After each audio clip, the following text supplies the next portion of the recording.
नमस्कार, मी जिगर भिरे, मशाल स्टुडिओ शहापूर येथून चर्चासत्रामध्ये आपणा सर्वांचे स्वागत करत आहे. आपल्या चर्चासत्राचा विषय आहे आणि ओबीसी जागा झाला. या चर्चासत्रामध्ये सहभागी आहेत राष्ट्रीय ओबीसी महासंघाचे प्रदेशाध्यक्ष डॉक्टर प्रकाशजी भांगरत सर. नमस्कार. ओबीसी आंदोलनाला दिशादर्शक असणारे शांत, संयमी, अभ्यासू, विवेकवादी व्यक्तिमत्व, महाराष्ट्राच्या राजकीय व सामाजिक पटलावर सर्वांना परिचित असणारे नाव म्हणजे डॉक्टर प्रकाशजी भांगरत सर. महाराष्ट्राच्या राजकीय पटलावर ओबीसीची सद्यस्थिती काय? महाराष्ट्र हे पुरोगामी राष्ट्र आहे आणि या पुरोगामी राष्ट्रामध्ये आपण जर डोकावून पाहिलं तर 1931च्या जनगणनेनुसार त्या काळामध्ये संपूर्ण देशात ओबीसींची 52% इतकी लोकसंख्या दर्शवलेली आहे. मधल्या काळामध्ये अनेक सर्वे झाले आणि तसं जर पाहिलं तर ओबीसीची स्थिती जी आहे ती 60 ते 62% ओबीसी या महाराष्ट्रामध्ये आहे. आता महाराष्ट्राच्या राजकीय पटलावर ओबीसीची स्थिती हा तुमचा जर विषय जर घेतला तर अतिशय राजकीय पटलावर ओबीसीची स्थिती अतिशय दारुण आहे. याचं कारण काय? 60% लोकसंख्या असणाऱ्या महाराष्ट्रामध्ये आमदारांची संख्या आहे 47. ओबीसी आमदारांची संख्या 47, म्हणजे ज्याला आपण 12 बलुतेदार म्हणतो. ज्या 346 जाती महाराष्ट्राच्या गॅझेटमध्ये ओबीसी म्हणून नोंदलेल्या आहेत त्यांच्यामध्ये कुठेतरी समन्वय नव्हता आणि त्या असमन्वयामुळं महाराष्ट्रामध्ये जर आपण डोकावून पाहिलं तर मोठ्या प्रमाणामध्ये ओबीसी व्यतिरिक्त राजकीय क्षेत्रामध्ये खूप मोठी मुसंडी 75 वर्षात मारली गेली आणि ज्यांनी कोणी त्या याचं लोकप्रतिनिधित्व केलं त्याने त्या क्षेत्रामध्ये एकच काळजी घेतली की महाराष्ट्रातला ओबीसी सामाजिक, शैक्षणिक, राजकीय माध्यमातून वर येता कामा नये याची काळजी घेतलेली आपल्याला पाहायला मिळते. याची अनेकविध उदाहरणं देता येतील. आता आपण कोकणात राहतो, विशेष करून ठाणे जिल्ह्यात राहतो. कोकणाचा विचार केला तर सिंधुदुर्ग, रत्नागिरी या ठिकाणची ओबीसीची संख्या जर पाहिली तर सिंधुदुर्गमध्ये 8,60,000 लोकसंख्या ओबीसीची आहे. त्यातली 5,20,000 संख्या ही ओबीसीची आहे टोटल लोकसंख्येच्या. परंतु आज तिथली राजकीय स्थिती पाहिली, तिथला नगराध्यक्ष असेल, तिथला आमदार असतील, तिथला खासदार असेल, हे 100% अदर दॅन ओबीसी आहेत, ओबीसी व्यतिरिक्त आहेत. तीच स्थिती रत्नागिरी जिल्ह्याची आहे. रत्नागिरी जिल्ह्यामध्ये सुद्धा 20 लाखाच्या वरती लोकसंख्या आहे. त्यातली ओबीसीची संख्या ही मिनिमम 75 ते 80% आहे, म्हणजे 15 लाखापेक्षा जास्त. पण तिथले सगळे आमदार हे मराठा समाजाचे आहेत. ती स्थिती रायगडची पाहिली. रायगडमध्ये सुद्धा त्या ठिकाणी मोठ्या प्रमाणात म्हणजे 7 आमदार आहेत. त्या 7 पैकी एक सुनील तटकरेंची सुकन्या आदिती तटकरे ही एक ओबीसी आहे आणि ओबीसी मधला जो महत्त्वाचा घटक आहे आगरी समाज, त्या आगरी समाजाचे जवळजवळ 3 आमदार त्या ठिकाणी आहेत. आणि उर्वरित जे आहेत, महेश बालदी असतील, मारवाडी समाजाचे आहेत, भरत गोगावले आहेत, हे म्हणजे बऱ्यापैकी ओबीसीची स्थिती आहे. परंतु ही ओबीसीची स्थिती जरी रायगडमध्ये चांगली असली तरी रायगडमध्ये निवडून आलेला ओबीसी आमदार हा कुठल्या तरी राजकीय पक्षाच्या पठडीमध्ये असल्या कारणाने तो ओबीसी विषय हा संसदेमध्ये, विधान भवनामध्ये कधी मांडून त्याला न्याय देण्याचा प्रयत्न करत नाही. ठाणे जिल्ह्याचा जर विचार केला, पालघर आणि ठाणे, तर ठाण्यामधल्या तसं पाहायला गेलं तर 3ही जागा या आदिवासी बहुल पट्ट्यातल्या आहेत, त्या राखीव आहेत. पण उर्वरित ज्या 2 जागा आहेत, 4 आदिवासी बहुल आहेत, उर्वरित 2 जागा आहेत, त्या दोन्ही जागी बहुजन विकास आघाडीचे ठाकरे पिता पुत्र त्या ठिकाणी आहेत. त्यांनी पण मागच्या वर्षी ओबीसीचा मेळावा घेऊन आम्ही ओबीसी आहोत आणि आम्हाला ओबीसी बद्दल बऱ्यापैकी कळवळा आहे दाखवण्याचा प्रयत्न केला, जनतेत दाखवण्याचा प्रयत्न केला. पण प्रॅक्टिकली त्या विषयावर विधान भवनामध्ये कधी बोलताना किंवा तो प्रश्न ओबीसीचा विषय लावून धरताना मी पाहिलं नाही. ठाणेमध्ये आलात तर 18 आमदार आहेत. 18 आमदारांमध्ये नवी मुंबईतले 2 आमदार ओबीसी आहेत. कल्याणमध्ये 2 आमदार ओबीसी आहेत. भिवंडीतले 2 आमदार ओबीसी आहेत. उर्वरित मुरबाडचे आमदार पण ओबीसी आहेत. पण यांनी सुद्धा कधीही ओबीसीची बाजू विधानसभेमध्ये मांडलेली मला तरी ऐकवत नाही. म्हणजे ही स्थिती कोकणात आहे. जर टोटल महाराष्ट्राचा विचार केला तर 288 मतदारसंघाचा जर विचार केला तर 70 इतके मतदारसंघ हे पश्चिम महाराष्ट्रातले, 67 हे विदर्भात आहेत, 46 हे मराठवाड्यात आहेत, 39 आमदार हे कोकणात आहेत, 37 आमदार मुंबईमध्ये आहेत आणि उरलेले 34 हे खानदेशच्या पट्ट्यात आहेत. पण झालंय काय, ओबीसी आमदार निवडून येईपर्यंत हे ओबीसी असतात, पण निवडून आल्यानंतर मात्र कुठेही ओबीसीची बाजू. याचं कारण काय, तर ते ज्या पक्षातून उमेदवारी करत असतात त्या पक्षाचं नेतृत्व हे ओबीसी नसल्या कारणाने किंवा त्या पक्षाचं नेतृत्व कुठेतरी उच्चवर्णीय असल्या कारणाने त्यांना ओबीसीच्या न्याय हक्कासाठी भांडताना त्यांना अवघडल्यासारखं होतंय. आणि हीच खरी ओबीसीची राजकीय शोकांतिका आहे.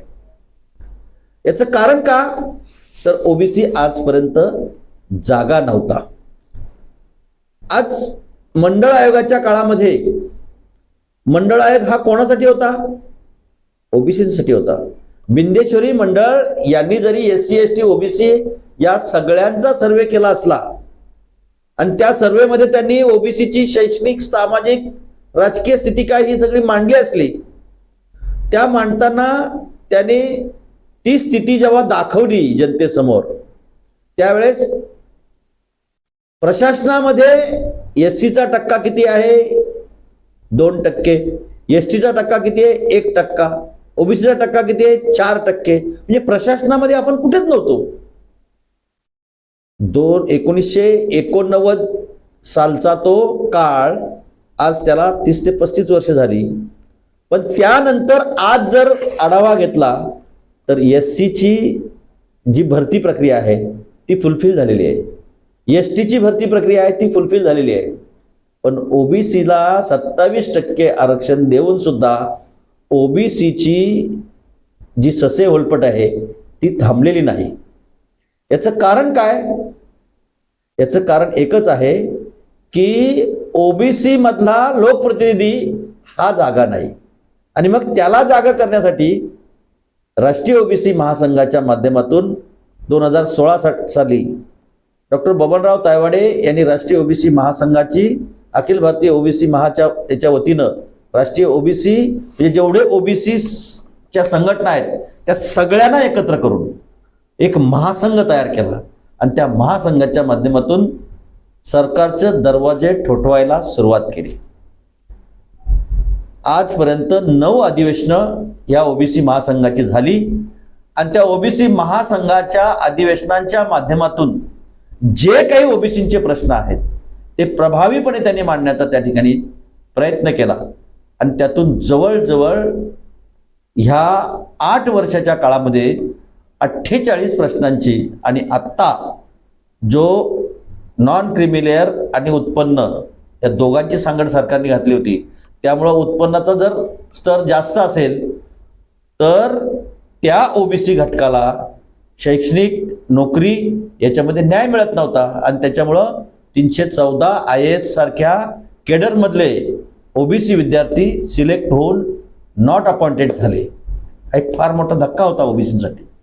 आता ते जे उत्पन्नाची अट होती ती उत्पन्नाची अट रद्द केल्यामुळं हा 49वा विषय हा ओबीसीच्या राष्ट्रीय ओबीसीच्या माध्यमातून सुटलेला आहे. आता याच्यामध्ये सगळ्यात जास्त फायदा कोणाला होणार आहे? ज्या नोकरदार वर्ग जो होता त्या नोकरदार वर्गाला त्यांची मुलं MPSC UPSC मध्ये अभ्यास करायची, परंतु MPSC UPSCचा अभ्यास करत असून सुद्धा त्यांच्या पगाराचा आणि उत्पन्नाचा पगारातून मिळणाऱ्या उत्पन्नामुळं त्यांना नॉन क्रिमिलेअरचं सर्टिफिकेट मिळायचं, परंतु उत्पन्नातही मर्यादा जास्त असल्या कारणाने त्यांच्या मुलांचं नुकसान व्हायचं. त्यांना शैक्षणिक सामाजिक प्रशासकीय कामामध्ये त्यांना अडथळा निर्माण व्हायचा. आता तो फायदा उठवायला तो वर्ग त्या ठिकाणी तो प्रश्नाची सोडवणूक झाल्यामुळं त्याला एक चांगला फायदा होणार आहे. आता हा फायदा कोणासाठी झालाय? याचा सगळ्यात जास्त फायदा कर्मचारी वर्गाला झालेला आहे. आता कर्मचारी वर्गाने जो ओबीसीचा कर्मचारी आहे त्यांनी ह्या प्रवाहात येऊन या आंदोलनाला जर बळकटी दिली तर पुढची राजकीय स्थिती सुद्धा सुधारायला वेळ लागणार नाही, अशा प्रकारची स्थिती आज आपण पाहतो. आता तुमचा प्रश्न आहे की ओबीसीची राजकीय पटलावरची सद्यस्थिती काय आहे?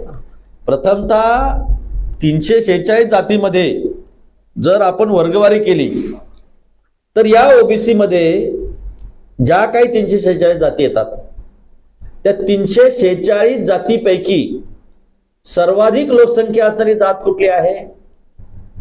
तर ती समजली जाते धनगर.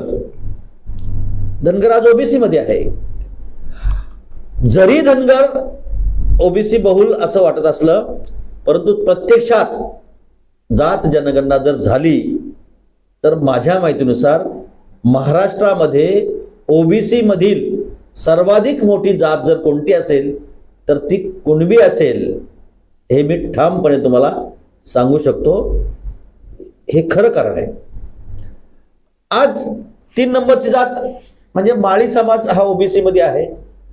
म्हणजे आज माळी, धनगर, वंजारी, कुणबी या ओबीसी मधल्या मोठ्या जाती आहेत. वंजारीची संख्या सुद्धा 70 लाखाच्या आसपास महाराष्ट्रामध्ये आहे. धनगराची संख्या मोठ्या प्रमाणात आहे.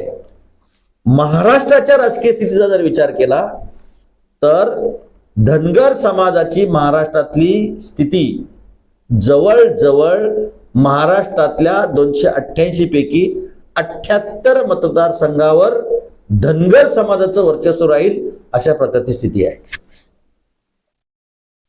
माळी समाजाच्या 40 विधानसभा गटावर वर्चस्व राहील अशी माळी समाजाची स्थिती आहे. बऱ्यापैकी वंजारी समाजाची सुद्धा स्थिती तशा प्रकारची आहे आपण पाहतो. परंतु हे जरी खरं असलं तरी कोकण पट्ट्यातल्या 39 जागा, त्या 39 जागांमध्ये असणारं कुणबी समाजाचं वर्चस्व, नाशिक पासून तर खानदेशचे जे धुळे, नंदुरबार, जळगाव हे जे 4 जिल्हे आहेत त्या जिल्ह्यांमध्ये असणारा लेवा पाटील, लेवा पाटीदार, लेवा कुणबी, मराठा कुणबी, कुणबी मराठा हे सुद्धा ओबीसी वर्गामध्ये येतात. त्या 34 जागांमध्ये सुद्धा मोठ्या प्रमाणात कुणबी समाजाचं वर्चस्व आहे. आणि उरलेला मराठवाडा आणि विदर्भ यातल्या 46 आणि 67 या 2 जागांमध्ये जर विचार केला तर विदर्भात सुद्धा 67 पैकी 37 जागांवर कुणबी समाजाचं मोठ्या प्रमाणात वर्चस्व आहे. म्हणजे ओबीसी मधला कुणबी, ओबीसी मधला धनगर, माळी आणि वंजारी यांनी जर एक वज्रमूठ तयार केली, पण वज्रमूठ तयार केल्यानंतर महाराष्ट्राच्या राजकारणात ओबीसीचा बोलबाला व्हायला वेळ लागणार नाही. परंतु झाले काय, आज आपण पाहतो मनोज जरांगे पाटलांनी आंदोलन सुरू केलं. त्यांनी मराठा आरक्षणाची, ओबीसी मध्येच मराठा आरक्षण व्हावं याकरता शेवटच्या घटकापर्यंत चळवळ लागू केली. परंतु घटनात्मक दृष्ट्या मराठ्यांना ओबीसी मध्ये समावेश होऊ शकतो का? मराठ्यांचा ओबीसी मध्ये समावेश होऊ शकत नाही. मराठ्यांच्या आरक्षणाचा मार्ग मोकळा होऊ शकतो. कधी होऊ शकतो?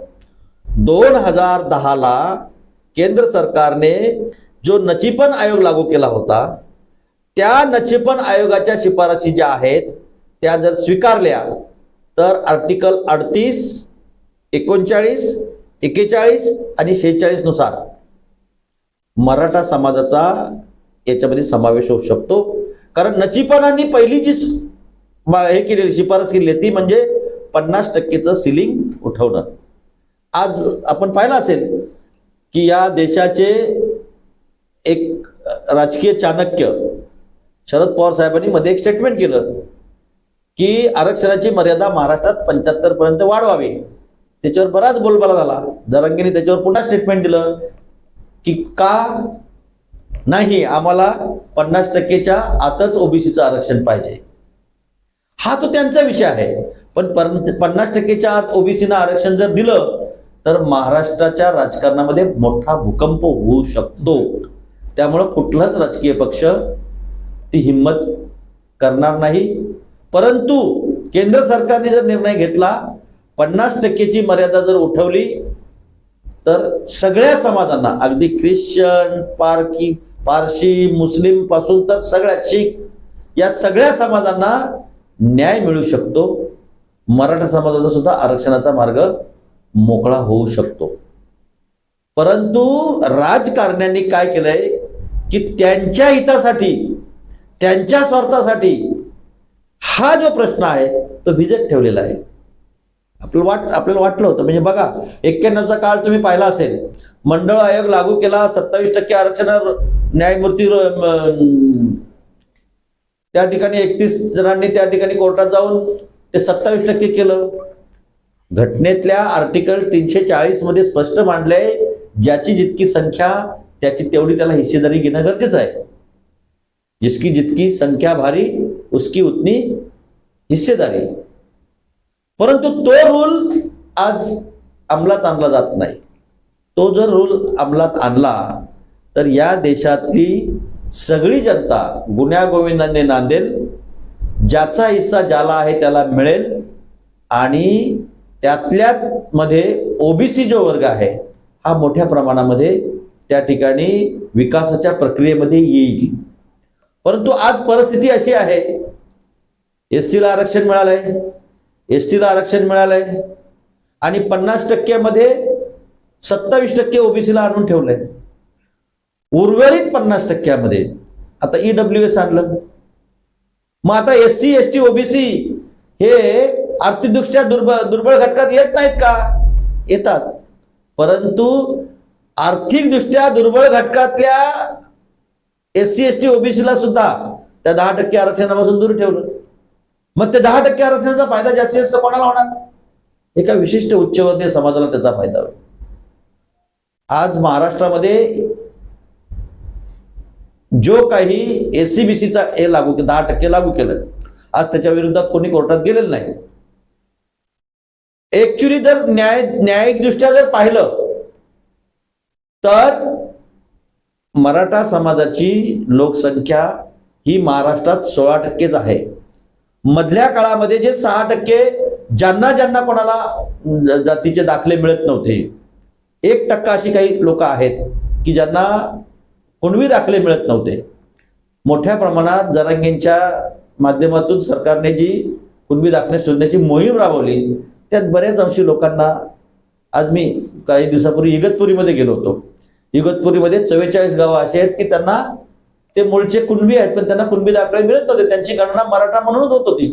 पण आज त्या सगळ्यांनी कुणबी दाखले काढून त्या ठिकाणी कुणबी प्रमाणपत्र घेतलेली आहेत. त्यांचा समावेश अशी 1% हे राहिलेले जे आहेत त्याचा शोध लागलेला आहे. परंतु मूळ मराठा आहे हा 10% जो आहे, 10% आहे तो मूळ मराठा. पण आज त्यांची राज्यातली स्थिती, महाराष्ट्राच्या राजकारणाच्या पटलावरची स्थिती जर पाहिली तर ती मोठ्या प्रमाणात 135 ते 140 आमदार हे मराठा समाजाचे आहेत. ही स्थिती, आणि या स्थितीतून आज तुम्ही पाहू शकता, जर बाहेर यायचं असेल, खऱ्या अर्थाने महाराष्ट्राचा विकास करायचा असेल, तर हा जो समाज आहे, जो कुणबी, जो ओबीसी, ज्याला 12 बलुतेदार आपण म्हणतो, ते म्हणजे माळी, धनगर, वंजारी, आगरी समाज, कुणबी समाज हा मोठ्या संख्येने आहेत. याला जर मूळ प्रवाह करत असेल तर जात जनगणना करून खऱ्या अर्थाने सरकारने इथं संधी घ्यायला हवी होती. आता झालंय काय, बिहार सरकारने जात जनगणना केली, त्यांचा डाटा उपलब्ध झाला, पण राज्य सरकार, हा अधिकार जनगणनेचा कोणाचा आहे? केंद्र सरकारचा. हा निर्णय कोणी घेणं गरजेचं आहे? केंद्र सरकारने. केंद्र सरकारने ओबीसीची मतं घेतली. ओबीसीच्या मतावर बनिया असणारा ओबीसी देशाच्या पंतप्रधान पदावर विराजमान केला. ही 3री टर्म आहे. परंतु ओबीसीची जातगणना करणं या विषयावर मात्र आजपर्यंत पंतप्रधान कधीही बोललेले मला तरी ऐकिवात नाही. आणि म्हणून महाराष्ट्राच्याच नव्हे, देशाच्या राजकीय पटलावर ओबीसीचा बोलबाला आहे. पण ओबीसीचा खरा प्रश्न आहे तो सोडवण्याचा बोलबाला मात्र होत नाही. कालच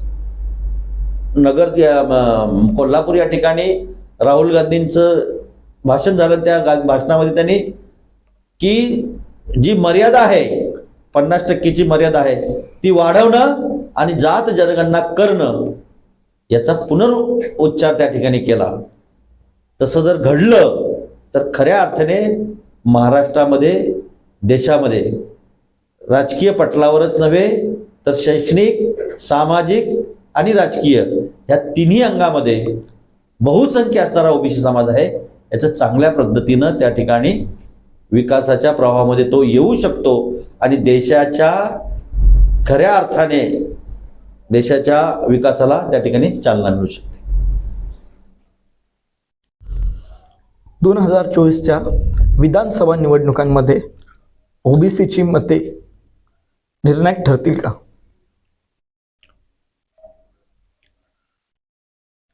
ओबीसीची मतं निर्णायक ठरतील का,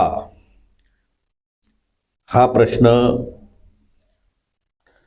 खरं म्हणजे ओबीसीची मतच निर्णायक ठरतील अशी महाराष्ट्रामध्ये स्थिती आहे.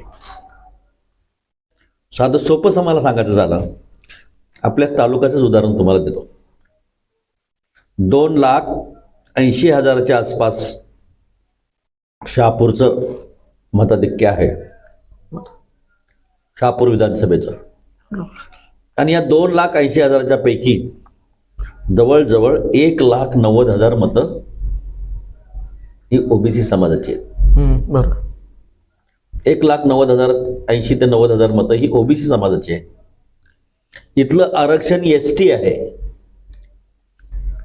पण इथलं निर्णायक मतदान हे ओबीसीचं आहे. ओबीसीचं आहे, बरोबर.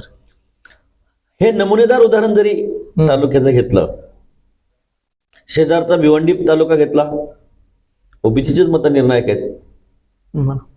शेजारचा पालघर तालुका घेतला, विक्रमगड मतदारसंघ घेतला, तरी 40-45,000 मतं ही ओबीसी निर्णायक आहेत. पालघरमध्ये ती स्थिती आहे. म्हणजे महाराष्ट्रातल्या 288 मतदारसंघामध्ये ओबीसीची मतच निर्णायक आहेत. जोपर्यंत ओबीसी लढवय्या भूमिका घेऊन लढत नाही तोपर्यंत मूळ राजकीय प्रवाहामध्ये ओबीसी येऊ शकत नाही. ओबीसीचं जागृती करणं, ओबीसीचं संघटन करणं आणि संघटनेचं खरं जे फलित आहे त्याचा साहजिकच आहे, संघटना मोठी होणं आणि ती मोठी झाल्यानंतर शेवटी कायदा कुठे होतो? त्या समाजाला जर न्याय द्यायचा असेल तर कायदा हा विधानसभेत होतो, कायदा हा संसदेत होतो. मग त्या ठिकाणी तशा प्रकारची अभ्यासू माणसं पाठवून त्या प्रश्नांची सोडवणूक करणं गरजेचं आहे. आजचं देशाचं राज्याचं जर राजकारण तुम्ही पाहिलं तर खऱ्या अर्थाने समाजाच्या प्रश्नांची जाण असणारे आणि त्याची सोडवणूक करणारे लोकप्रतिनिधी हे आपल्याला विधान याच्यामध्ये जाताना दिसत नाही. ज्याच्याकडं पैसा आहे, एक मनी पॉवर आणि मसल पॉवरच्या जेव्हा लोकप्रतिनिधी आज विधानसभेमध्ये लोकसभेमध्ये जाऊ लागले आहेत.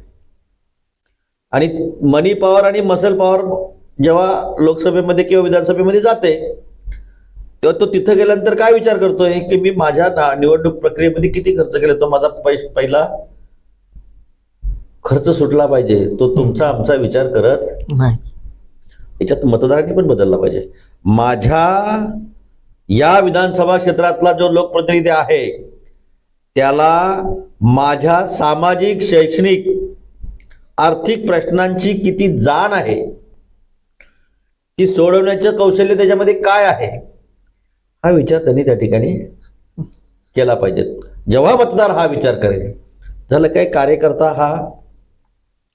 कार्यकर्ता म्हणून काम करतो, तो बूथ मेंबर म्हणून काम करतो, बूथवर मतदाराला नेऊन तो पैशाचं आमिष दाखवून मतदान करण्यास भाग पडतो आणि त्यातून मग कार्य करणारा जो उमेदवार आहे तो पैशाचं हे करू शकत नाही आणि ज्याच्याकडे कार्यक्षमता नसते असा माणूस निवडून येतो आणि वर्षानुवर्ष त्या भागाची विकासात्मक अवहेलना होते. त्याचा परिणाम नकळत शैक्षणिक, सामाजिक, आर्थिक विकासावर होतो. आणि मग आपण म्हणतो की आज देशाला स्वातंत्र्य मिळून एवढं वर्ष झाले, आमच्या धरण उशाला आहे, कोरड घशाला आहे, आमच्याकडं मुंबई जवळ आहे, परंतु मुंबई मध्ये आज जो शायनिंग इंडिया दिसते तिकडे इंडिया आणि इकडे भारत दिसतंय. मुंबई पासून 80 किलोमीटर अंतरावर आम्ही आहोत. आमच्या रोजगाराचे प्रश्न काय आहेत, आम्ही शेती क्षेत्राचे प्रश्न काय आहेत, आमच्या शैक्षणिकाचे प्रश्न काय आहेत, सगळे प्रश्न जसे आहेत तसेच आहेत. त्याच्यामध्ये विकासात्मक काही दिसत नाही. म्हणजे आमच्याकडून समृद्धी गेली, रेल्वे गेली. मी आज जरंडीसारख्या ठिकाणी गेलो होतो. म्हणजे असं लक्षात आलं की समृद्धी पण त्यांना टच होऊन गेलेली आहे.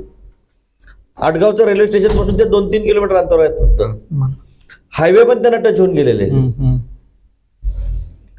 पण त्या गावची अवस्था 75 वर्षापूर्वी जशी होती तशीच आहे, बदल नाही. धरणापासून 2 किलोमीटर अंतरावरचं गाव पण पिण्याच्या पाण्याची व्यवस्था नाही. याचं कारण काय? जो कोणी लोकप्रतिनिधी तुम्ही निवडून देता त्या लोकप्रतिनिधीला जाऊन त्याचा दरवाजा ठोठावला पाहिजे, त्याला झोपू दिलं नाही पाहिजे. तुमचे प्रश्न सोडवण्यासाठी आपण त्याच्यावर, पण तो का जाऊ शकत नाही? आम्ही बूथ खर्च घेतो.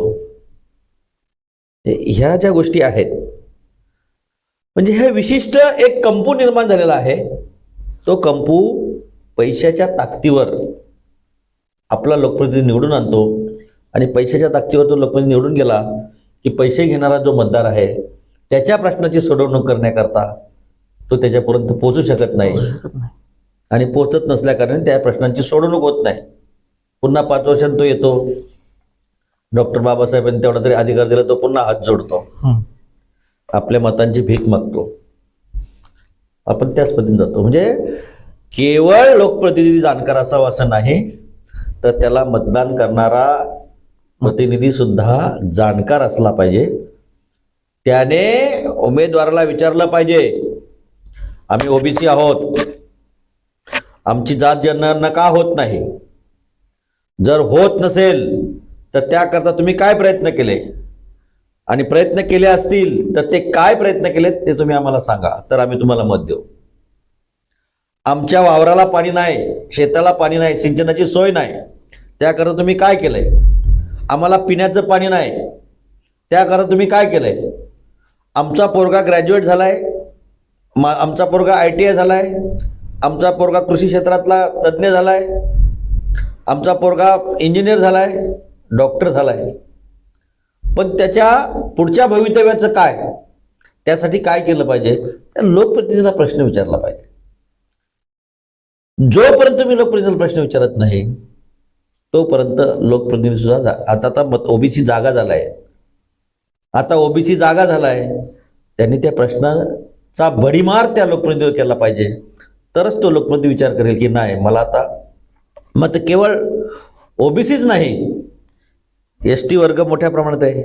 आज काय स्थिती आहे? पाचही पठारांची काय अवस्था आहे? दुरावस्था आहे. आज ओबीसी ST मध्ये सुद्धा मोठ्या प्रमाणात ग्रॅज्युएट झालेले तरुण आहेत, पण त्यांची स्थिती काय आहे? त्यांना नोकरी मिळते का? नाही मिळत. कुठे अटकलंय? पेसा ऍक्ट लागू आहे आपल्याकडं, बरोबर. त्या प्रश्नाची सोडवणूक करण्याकरता इलेक्शनच्या तोंडावर लोटांगण घालायला लागले लोकप्रतिनिधी. का?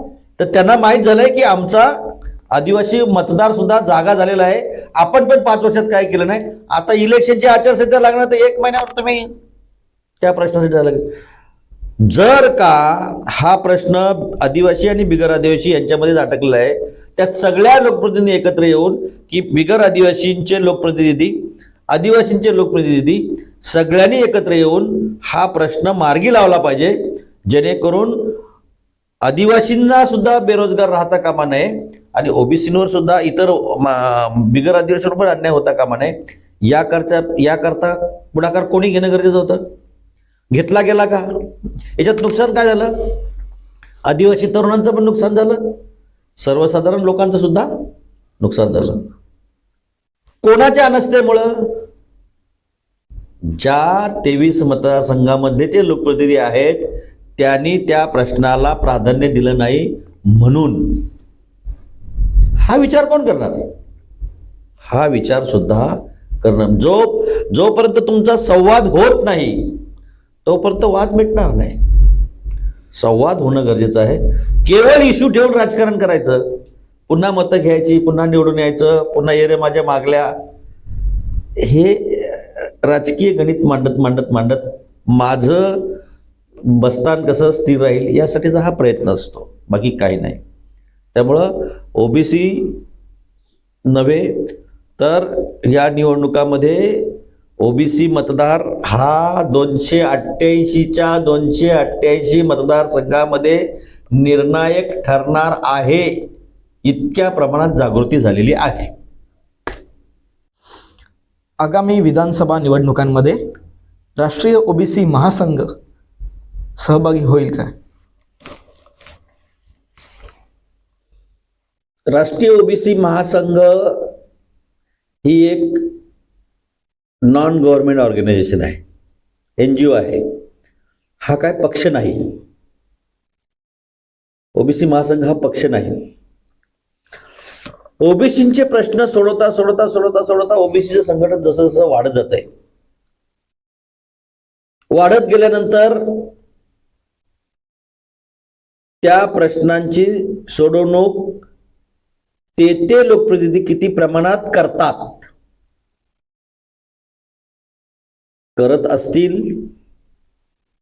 तर खऱ्या अर्थाने लोकांना न्याय मिळत जाईल.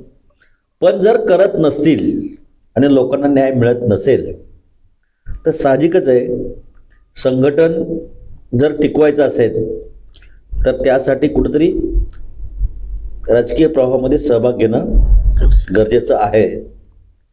आज नाही पण भविष्यात तो विचार करावा लागेल. तो विचार केल्याशिवाय खऱ्या अर्थाने ओबीसींचे प्रश्न विधानसभेत लोकसभेत सुटणार नाहीत. त्याकरता अभ्यासू व्यक्तिमत्व विधानसभा लोकसभामध्ये पाठवून ओबीसीच्या प्रश्नाची जाण असणारे लोकप्रतिनिधी पाठवून त्याची सोडवणूक करण्याकरता ओबीसी महासंघ आज नाही तर उद्या याच्यामध्ये सहभाग घेईल याच्यात काही शंका नाही. म्हणून आता ओबीसीच्या जीवावर निवडून येणाऱ्या लोकप्रतिनिधी जागृत राहणं गरजेचं आहे. एकतर ओबीसीचे प्रश्न सोडवा, नाहीतर ओबीसी लोकप्रतिनिधी समोर निवडणुकीला सामोरे येतात. हे करावं लागेल, आज न उद्या करावं लागेल. आजच्या चर्चासत्रामध्ये आणि ओबीसी जागा झाला या महत्त्वपूर्ण विषयावर अतिशय अभ्यासपूर्वक ओबीसी बांधवांशी संवाद प्राचार्य डॉक्टर प्रकाशजी भांगरत सर यांनी साधलेला आहे. या चर्चासत्रामध्ये सहभागी झाल्यामुळे आपले मनपूर्वक आभार. धन्यवाद.